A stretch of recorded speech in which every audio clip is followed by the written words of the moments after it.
Hello, everyone. How you all doing? Good? Tired? Sleepy? With all the talks? Okay. So quick introduction, who I am and what I did. So I am a security researcher who previously was JSR at Spearbit, and over the past year, I was the head of judging at Sherlock until a couple of weeks ago. So what did I do? I handled judging for all the contests at Sherlock. So what I did exactly, I'll go into a little bit of details of that. So this talk is more of kind of a storytelling, like exactly what are the things that I experienced, what are some of the observations that I made throughout. Because what I did was, I would say, pretty unique. I guess I was the only full-time judge in the space because there were only a couple of contest platforms, and I was the only guy doing judging throughout the year.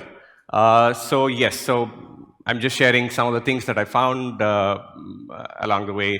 Although I personally would prefer this to be more like a Q&A, but because there are so many things, so much of information out there, so many things inside this head. But I'm going to try and put as many things as possible on the slide. So yeah. So this pretty much sums up what exactly most of the times this is what I was doing, because at least around 80% or 70% of the issues were, not valid based on Sherlock rules. So yeah. Okay. So this is the general contest process for a judge, or at least that's what I did. So the first step was obviously getting the code base ready, right? So making sure the tests are working fine. There is enough information out there for the contest for auditors to have a perspective on what to look for, or how the protocol works, and all of these things. And the next thing is during the contest, once the contest is on, a lot of times auditors have questions about how to judge, and is this a valid issue? Do you think it's a valid, this particular finding, and answering questions related to what the outcome of the judging is going to be. So answering those questions during the contest, and then the real grind work begins as soon as the contest ends. And now the judge has 100, 200, 300,000 issues maybe.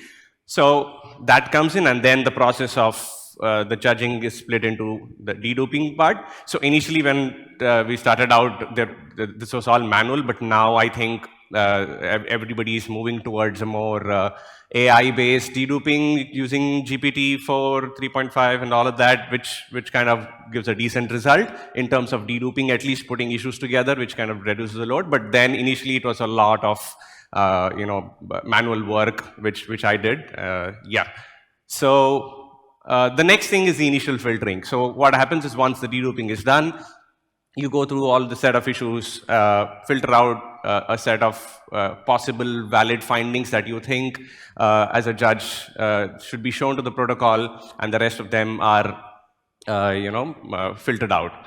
The next is protocol feedback. The moment protocol sees this, they're going to give you information on, oh, okay, this is a valid finding, this is not a valid finding for all these reasons, blah, blah, blah, and all of that. Right? But one of the problems that happened here is this all has to happen pretty fast, because the protocol cannot now wait for long duration for the initial results. So we had to filter out quite a lot of issues, or show, and at the same time, we cannot show too many issues to them. So there had to be a good balance between the two. But most of the time, some of valid findings would have been left out, right? And this created a lot of, this is not a good thing to do. So that's where the escalations came in.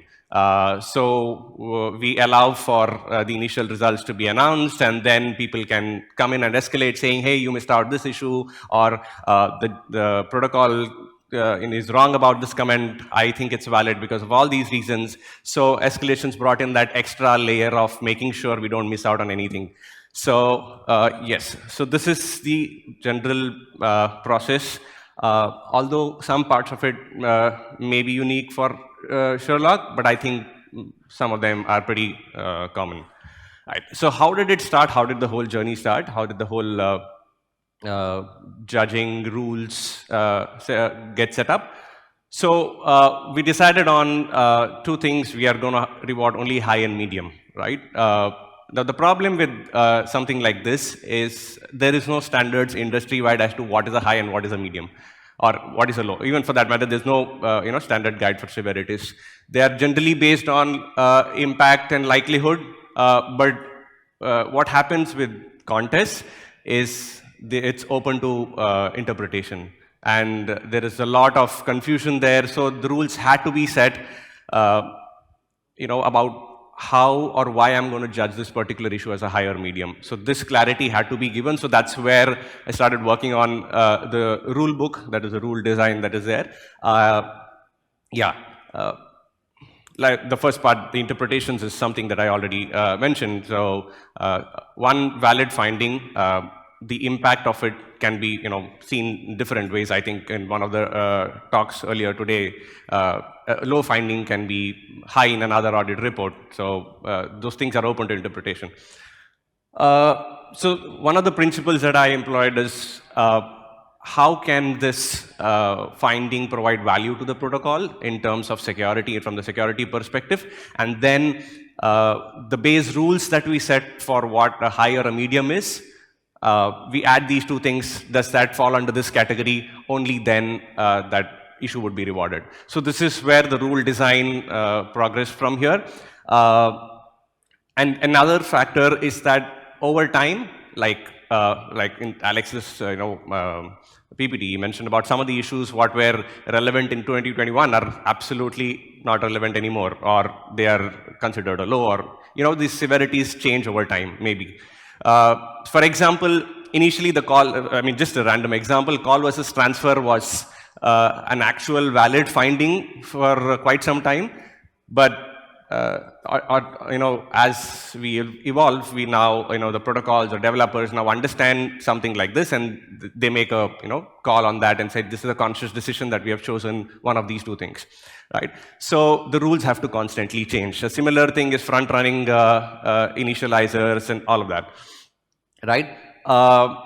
Yes, so yeah, there's another example of user blacklist, right? So some protocols have, they consider when a user gets blacklisted as a valid finding, but from a larger security perspective, if a user gets blacklisted and they are not able to access funds, it's probably their fault. So that's where rules like this started coming in as we got more and more findings and more more observations in a similar manner. So the rules have to be constantly updated, make sure they're, on par with what's happening, how the development practices change, all of these rules change. Another important factor is duplication. So this also led to a lot of confusion, a lot of conflicts.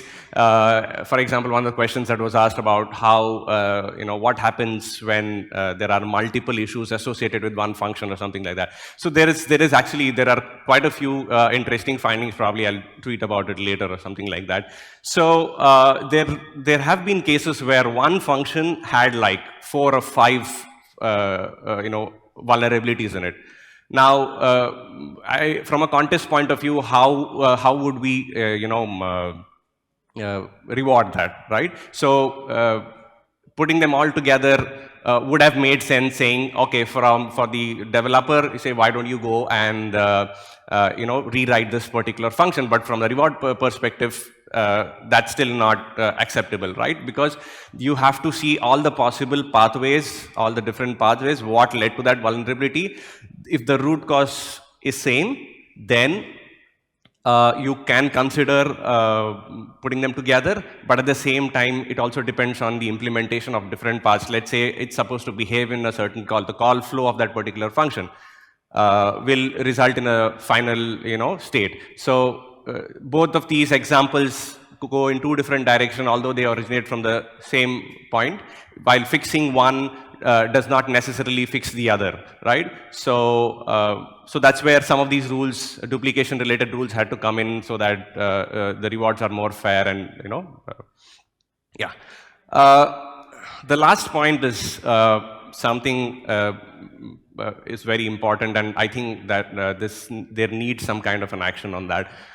With respect to severities. For example, when we are rewarding 1, 2, or 3 severities, what happens is there are always findings which, let's say, let me take an example of, let's say there's a medium finding which is very unique and nobody else found that. But at the same time, sometimes what happens in context of judging and escalations and all of that, there may be a finding which is on the borderline, maybe low, maybe medium, and it can be discussed further and unique perspective is brought in, and then somehow it gets upgraded to medium. Now what happens is the incentives are misaligned.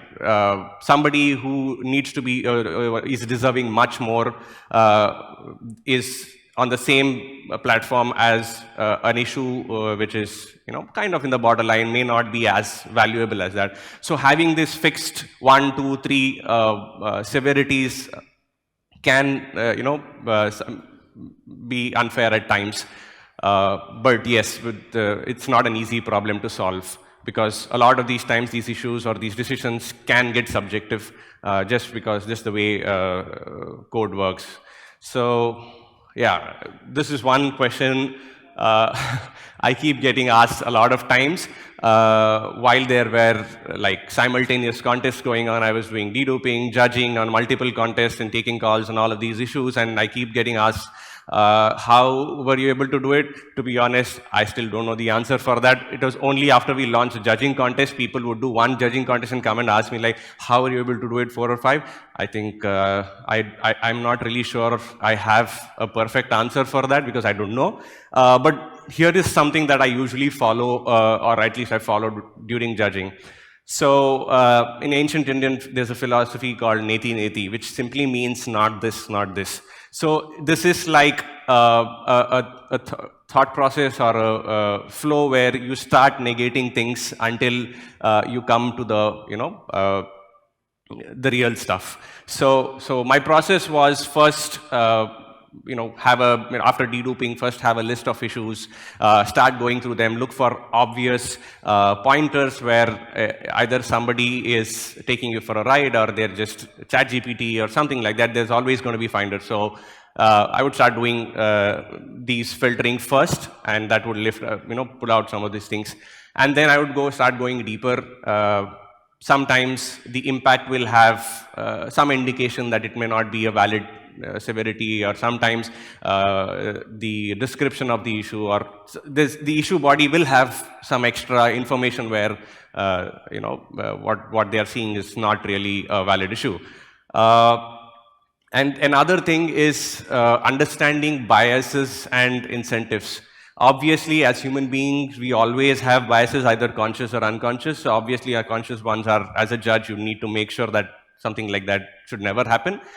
But understanding everybody, all the parties involved, whether it's the protocol commenting on the issue, saying whether it's a valid issue or not, it should be downgraded because they always want to, or rather they always would prefer to have less issues in their report.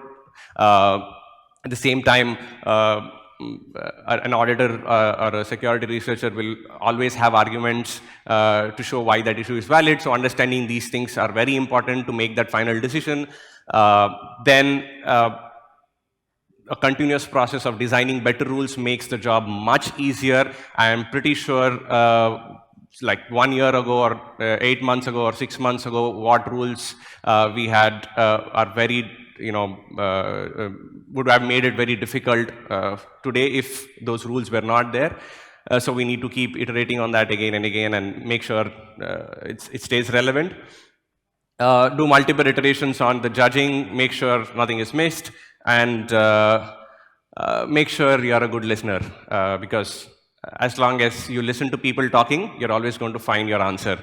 One of them is either lying, or one of them is either not clearly understood what's going on, or they will accept their fault. A lot of OGs, a lot of good auditors immediately, after some discussion, they will find out, oh, I was wrong here, and they'll just move on, right? Some of the general observations that I've made. So the kind of issues that get submitted, or at least in every contest, You always find invalid issues, you find informational issues, you find low issues, you find medium issues. How these medium and high, it can be always debatable. And then one of the very important ones that I usually tell is the emotional high and medium. Now, these are not actually valid high and medium issues, but the auditor or the security researcher thinks because they've put in the effort to find something, they would always want to argue. And this is a significant chunk of issues sometimes you get in some of these contests, which leads to a lot of arguments and discussions later, right? Another observation that I found is when protocols come for an audit contest, not all of them are aware of what to expect. Most of the times, they don't understand the process. They don't understand what, they're either building and, especially even with documentation, it may not be optimized. I'm saying it may not be, not everybody, but there are quite a few significant documentations which may not be optimum for an audit contest. So you need to, there may be a need to educate and, design all of this. For example, some of these protocols have diagrams, like the GMX at the contest of Sherlock, and the recent Badger DAO one. They had like absolutely brilliant documentation and content before starting an audit contest, where it really helps auditors get into the contest. So, and another factor is describing what these how a protocol functions, what are the roles involved, what are the different integrations. So not from a user point of view, but from an auditor point of view, you need to understand what are the possible attack vectors. So giving all of these information and context really helps the whole contest to go very smoothly. So these things need to be provided, and sometimes or most of the times they're not, clearly. And for protocols, the contest experience can be overwhelming because there's way too many people involved and too many questions. They don't know how to answer. And I've seen very regularly the information they provide at the start of the contest, somehow when people ask more and more questions, they end up contradicting their own information which they give at the beginning of the contest, and that happens way too often. So these are some of the concerns that need to be addressed from onboarding point of view. And yeah, some other observations is really good auditors talk facts, just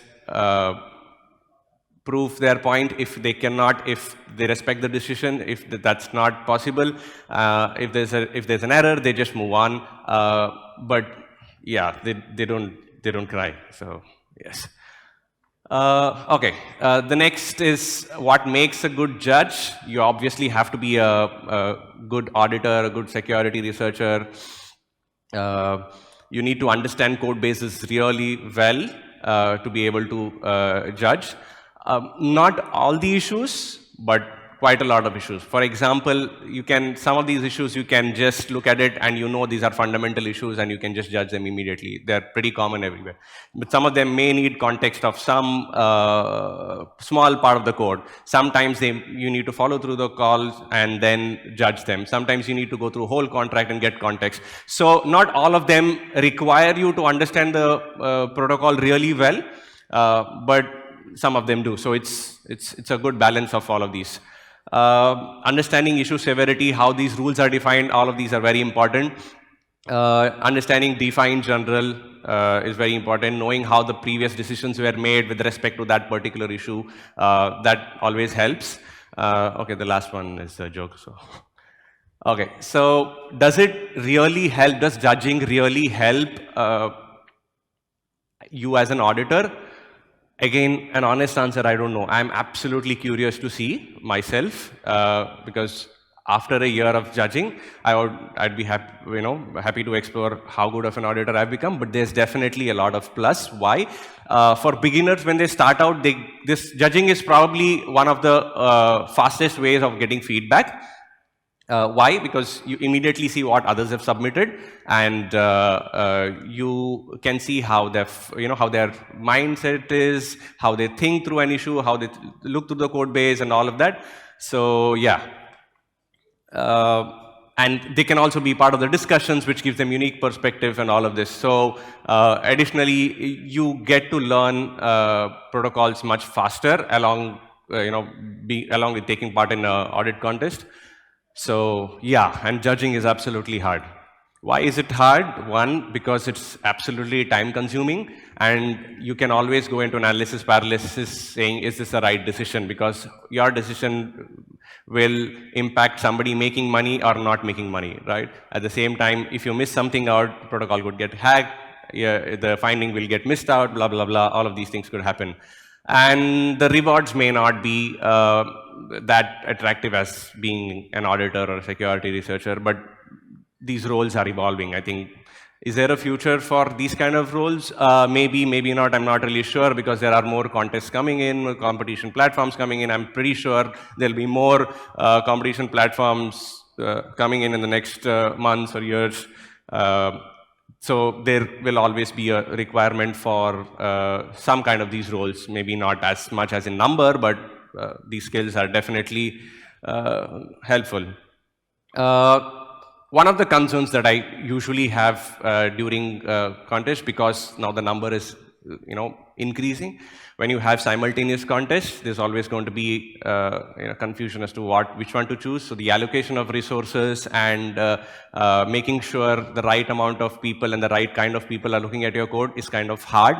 So I think in Jack's talk, he also mentioned about the last protocol or the last audit. There's no way to evaluate that. So I think this is one of the very valid concerns that we should think about, the timing of these contests, or I'm not really sure as to how to solve it yet. This is a random slide. I just thought it's good to have a bar graph. So it was I just wanted to put it there. So, how to get the best? Sorry, I'm a bit overshooting, but I know the timing, so I know I get a few more minutes. So, how to get the best out of an audit contest or a competition? All of the things that I mentioned earlier about getting your code base ready and the documentation ready, that's like absolutely important. I don't think people understand how important that is in terms of making your audit contest effective. Hire security researchers early on. This is probably the most important thing if you are planning to do, getting your code ready for an audit contest. Why? Because this will filter out a lot of these low findings, or even, I'm not just talking about low, any kind of high, medium, whatever kind of maximum issues get filtered out right from the early on. That will be best. You start building on security right from the beginning. That's the best approach, so that the final competition can incentivize people to look for really, really difficult and valid bugs, if that makes sense. Because contests are time bound, so make sure you're not leaving a lot of things out there for auditors to find, which a security researcher or a trad firm or somebody else would have easily found, right? So another factor to consider is audit validations.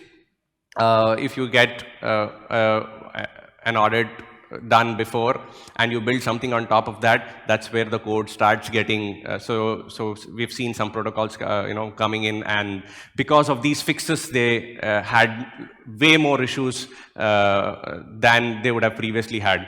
So docs, diagrams, please time it well because of multiple options and platforms. How you time your audit contest matters to how many people will start looking at your code. Answer maximum questions, avoid contradictions. These are some of the things. The last thing that I'd like to say is, I think as an industry, we need to have some kind of a standard into what kind of issues we need, standards for issues. How we identify these issues, how is the severity going to be done, these can all be modular, but I think we should need to start moving in that direction. I'm absolutely happy to start contributing in that direction. But yeah, probably tweet more about it, but it's, I think it's very important. So, okay, thank you so much for listening to my talk. I'd like to take this opportunity to thank Sherlock for giving me the opportunity to be with them for the past 1 year, and it's been absolutely life-changing. All the auditors that I've worked with, all the judges that I've worked with, it's been amazing. It's been an amazing journey so far. I'm absolutely excited to see what the future holds. And thank you for patiently listening to me, although I overshot quite a bit. Yeah. Thanks a lot.